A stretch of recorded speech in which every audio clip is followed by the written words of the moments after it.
Today I want to talk about two chance encounters today.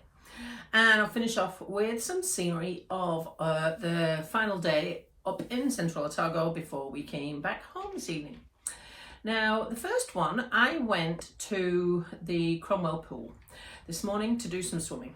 And I had been in yesterday afternoon because I did not know what their disabled access was like. So I went in to check to see what I needed to have or not have before I went in today. And they showed me the steps access, which was no problem. I could get in and out. They said they had a changing room. It was quite a small pool, so I didn't have far to go between the change room and the pool. And they, again, didn't have anywhere for me to store the leg, but said that I could put it on the poolside or they could put it in the office or whatever. And that was fine. So I went in this morning to do that, and it was different staff. So I'd told them I'd had a conversation the previous day. One of the lifeguards in particular was absolutely fascinated by the whole thing. Now, to begin with, she asked me if I needed any assistance, and I said no.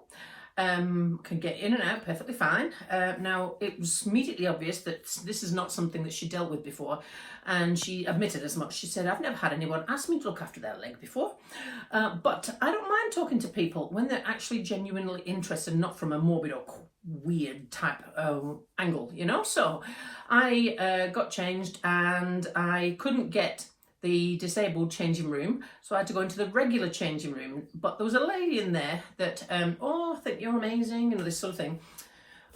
I'm just doing what I do, you know, as it is. But that, you know, that's fine. People can think that, that's fine. And I headed out and I left the leg in the change room. I said, I'm just going to leave that there. I'm going to go and grab a lifeguard to come get that. She said, oh, I'll help you. And she carried the leg out. She put it on the poolside and away she went.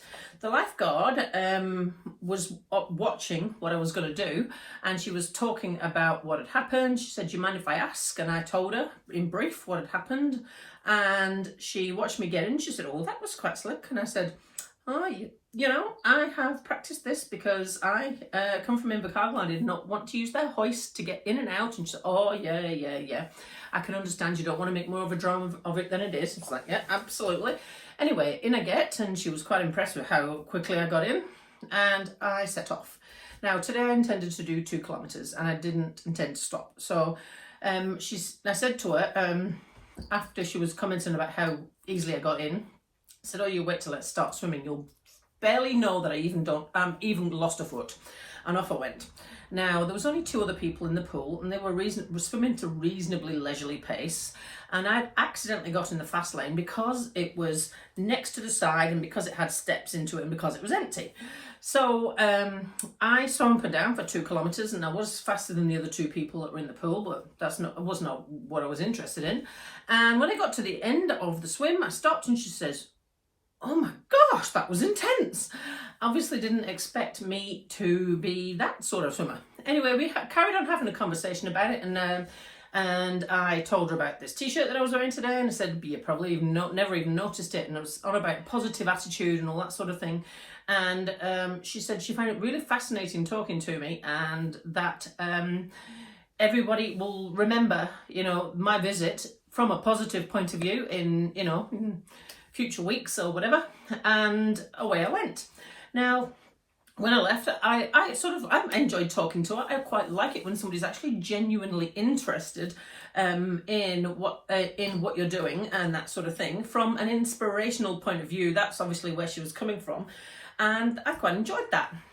The second chance encounter, I did not expect this at all. Now, my sister has got 2 7-year-old daughters in England, and they will be quite impressed about this little story. So we stopped in Queenstown on the way home from Cromwell this afternoon, and we were wandering around Queenstown. I had to go for my obligatory visit to Lululemon, and after that, we looked for somewhere for lunch. Now, the place we were going to go to was just closing at 2 p.m. A lot of these cafes are still suffering from lack of visitors, and so are shortening their opening hours. So we were like, oh gosh, what now? Anyway, we ended up in another place, it's sort of like fast food joint, but you could sit in, and we were sitting, minding our own business. Now I'm sitting in the wheelchair because I haven't worn the leg that much today because the leg is just, I think me and the leg are done.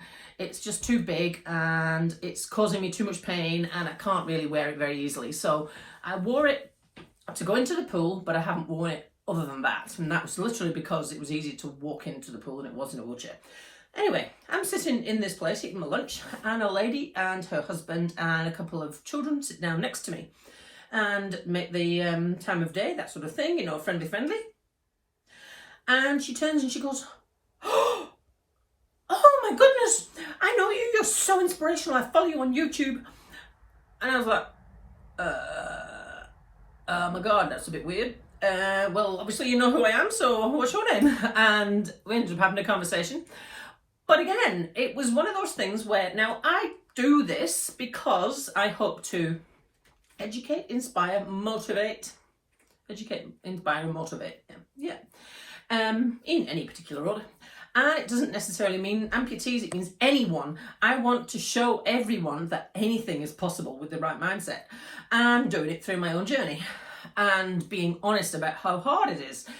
But I just wasn't expecting, just in Queenstown, a little takeaway joint, to encounter someone who recognised me and followed me on YouTube and thought that I was amazing and feels very inspired by the story, and I was just absolutely blown away with it. I never expected that to happen to me. And my sister's daughters keep saying about how I'm a YouTube influencer. I'm like, no, I'm not. So they'll be quite impressed about that little thing where I'm just like, in not even my own hometown and someone recognises me. But it just goes to show how much of an influence you can have on other people, even when you don't realise it. I've had so many positive comments from my Cupcake Cartel Triathlon Club about my story, and one of them called me Van Virtually Mrs. Claus. Now, it's not really how I see it, but I'm doing what I'm doing. I'm putting it out there to hopefully help motivate and inspire some other people to do some amazing things in whatever that looks like to them.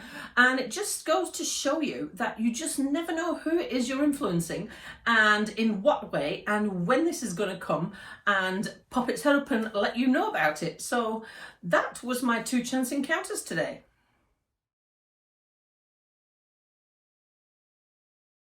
So today's scenery, I'm going to finish with a little bit of scenery so you can see this beautiful land I live in. We've got a little bit of Cromwell because that's where we've set off from today, and then a route through Carrow Gorge to Queenstown and a bit of Queenstown, and then we set off home. So here is today's scenery to finish off for this evening. Have a lovely evening.